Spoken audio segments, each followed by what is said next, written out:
Los unitarios y federales fueron dos bandos opuestos que defendían ideas políticas muy distintas sobre la organización nacional tras la Revolución de Mayo. Aunque estos títulos no empiezan a utilizarse tras la Revolución, estas diferencias se verían claramente en la Asamblea Constituyente de 1813.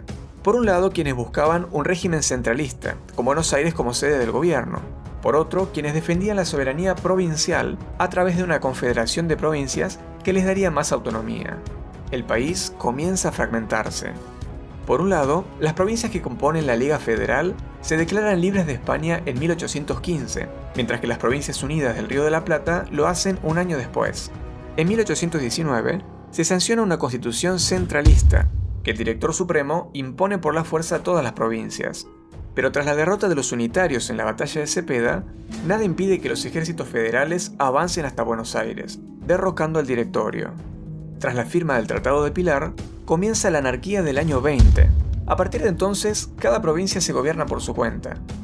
En los años posteriores, el Partido del Orden rivalizaría con el Partido Popular, y al formarse el Congreso General Constituyente, estos ideales opuestos comienzan a designarse como unitarios y federales. Tras el comienzo de la guerra contra el Imperio de Brasil, Rivadavia es nombrado presidente de la nación, y Buenos Aires capital de la República, y el Congreso aprueba una constitución unitaria centralista.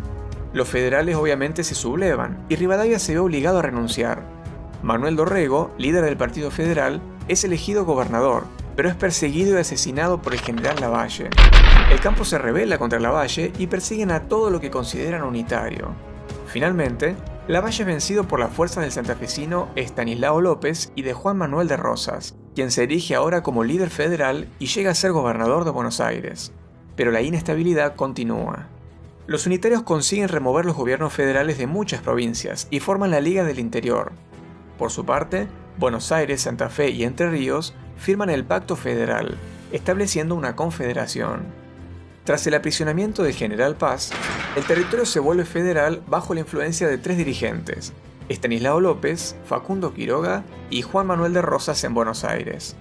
La peor acusación es ser llamado unitario.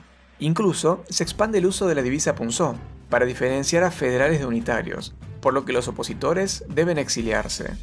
Rosas, quien llevaría las riendas de la Confederación por casi 20 años, terminaría demorando la organización nacional y la sanción de una constitución que significara la pérdida de la hegemonía porteña.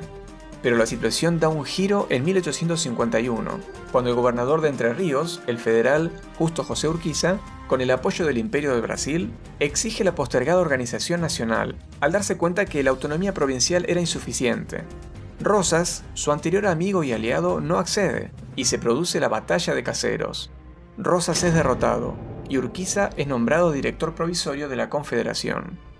Al año siguiente, se forma un Congreso Constituyente que sanciona una Constitución Nacional, representativa, republicana y federal, aceptada por todas las provincias.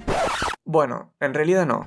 Buenos Aires se niega a apoyar esta Constitución y se separa de la Confederación.